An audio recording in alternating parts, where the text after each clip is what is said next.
ইনকিলাব মঞ্চের মুখপাত্র শরীফ ওসমান বিন হাদি আর নেই। গতকাল বৃহস্পতিবার বাংলাদেশ সময় রাত 10:15টায় সিঙ্গাপুর জেনারেল হাসপাতালে চিকিৎসাধীন অবস্থায় তিনি মৃত্যুবরণ করেন।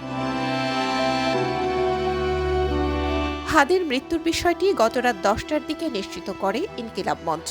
পরবর্তীতে জাতির উদ্দেশ্যে দেয়া ভাষণে তার মৃত্যুর খবর জানান অন্তর্বর্তীকালীন সরকারের প্রধান উপদেষ্টা ডক্টর মোহাম্মদ ইউনূস ও ইনকিলাব মঞ্চের মুখপাত্র শরীফ ওসমান হাদি আর আমাদের মাঝে নেই। জানা গেছে আজ শুক্রবার সন্ধ্যা 6টার দিকে হাদির মরদেহ ঢাকায় আনা হবে। হাদির মৃত্যুর খবরে রাজধানী সহ দেশের বিভিন্ন এলাকায় উত্তেজনা ছড়িয়ে পড়ে। বিক্ষুব্ধ জনতা ভাঙচুর চালায় প্রথম আলো ও ডেইলি স্টার পত্রিকার অফিসে।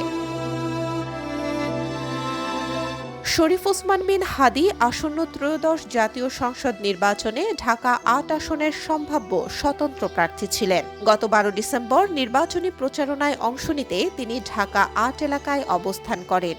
সেদিন মতিঝিলে জুম্মার নামাজ শেষে প্রচারণা শেষ করে সোহরাওয়ার্দী উদ্যানের দিকে রওনা দেন তিনি। দুপুর আনুমানিক 2:20 পল্টন মডেল থানার বক্স কালভার্ট এলাকায় পৌঁছালে মোটরসাইকেলে আসা দুষ্কৃতকারীরা হত্যার উদ্দেশ্যে তাকে গুলি করে পালিয়ে যায়।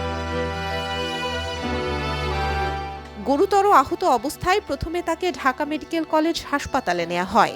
অপারেশন শেষে এভার কেয়ার হাসপাতালে ভর্তি করা হয় এবং পরে উন্নত চিকিৎসার জন্য সিঙ্গাপুরে পাঠানো হয়। সেখানেই চিকিৎসাধীন অবস্থায় তার মৃত্যু হয়। হাদির মৃত্যুতে গভীর শোক প্রকাশ করেছেন অন্তর্বর্তীকালীন সরকারের প্রধান উপদেষ্টা ডক্টর মোহাম্মদ ইউনূস সহ বিভিন্ন রাজনৈতিক দলের শীর্ষ নেতৃবৃন্দ।